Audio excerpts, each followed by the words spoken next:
రీసెంట్‌గా నాగకన్యని చూసారు గదా! ఆమె నాది గత జన్మలో నేను నాగరాణిని, ఈ జన్మలో మనిషిలాగా పుట్టినా. కొన్ని ఆమె విగ్రహాలు బయటికి తీయాలని చెప్పేసి ఇలాంటివన్నీ చెప్తుంది. ఏమనిపిస్తుంది అది చూస్తుంటే?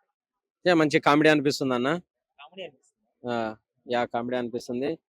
ఇవి ఇలాంటి వాళ్ళని కొంచెం మనం సినిమా ఇండస్ట్రీలోకి తీసుకెళ్తే గనక మంచి యాక్టర్స్‌ని మనం ఇండస్ట్రీకి అందించిన వాళ్ళం అవుతామన్న. అదేంటి ఆమె అంత సీరియస్‌గా గత జన్మ గురించి చెప్తుంటే మీరు కామెడీ అంటారేంటండి? గత జన్మలో ఇప్పుడు మనం 'మగధీర' సినిమా చూసామన్న.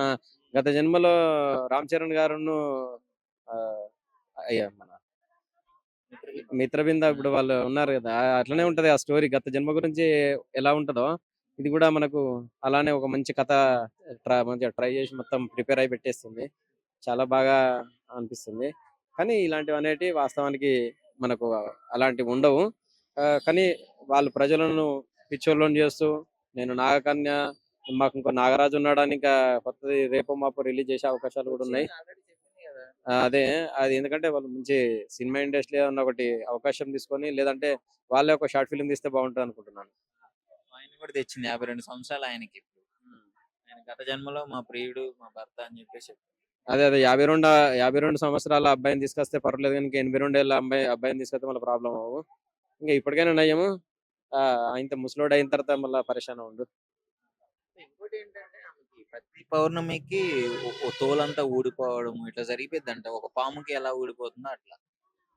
డెఫినెట్‌గా అట్లాంటియయితే ఏమి ఉండవు. ఏదైనా ఉంటే ఆమెనే దానికి ప్రూఫ్ చూపియాల్సుంటది.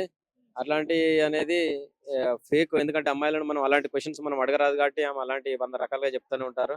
ఎందుకంటే ఆడవాళ్ళను మనం అలాంటి టాపిక్స్‌లో మనం మాట్లాడలేము గదా! సో, అందుకని వాళ్ళు అలానే చెప్తుంటారు. ఏమనిపిస్తది ఇలాంటి వాళ్ళు యూట్యూబ్‌లో మొన్నొకామె, ఈరోజు ఒకామె సో, ఇట్లా రెగ్యులర్‌గా ఇట్లాంటి వాళ్ళొస్తే ఎట్లా నిజంగా నమ్మే వాళ్ళకెలా ఉంటుంది పరిస్థితి? వాస్తవానికి ఎవరు నిజంగా నమ్మట్లేదు. ఈ రోజుల్లో ఇది మనం జనరేషన్ చూసుకున్నట్టయితే ఇలాంటివి ఇప్పుడు మొత్తం అంతా డిజిటల్ యుగం నడుస్తుంది. ఇలాంటి యుగంలో ఇప్పుడు ఎవరు అలాంటివి నమ్మడం లేదు. జస్ట్ టైమ్ పాస్ కోసం ఆ వీడియోస్ చూడడం తప్ప అట్లాంటివి ఎవరు నమ్మడం లేదు. సో, టైమ్ పాస్ కోసమే ఇట్లంతా ఫేమ్ తెచ్చుకోవడం. జనాలు గూడా ఎలా ఉన్నారంటే అలాంటి వాళ్ళని కొంచెం హైలైట్ జేస్తే ఇంకా టైమ్ పాస్, ఇంకా ఎనర్జిటిక్‌గా ఇలాంటి వీడియోస్ కంటెంట్స్ చేస్తారని వాళ్ళను ఒక హైప్‌లో లేపడం జరుగుతుంది.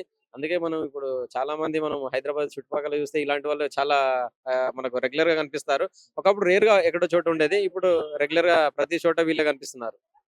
సో, అంటే ఇక ఫేమ్ కోసం ఇట్లాంటి వాళ్ళ కోసమే ఆల్‌మోస్ట్ ఇక మనీ ఇట్లాంటి వాటి కోసమే వస్తున్నారంటారు. తప్పకుండా అన్న.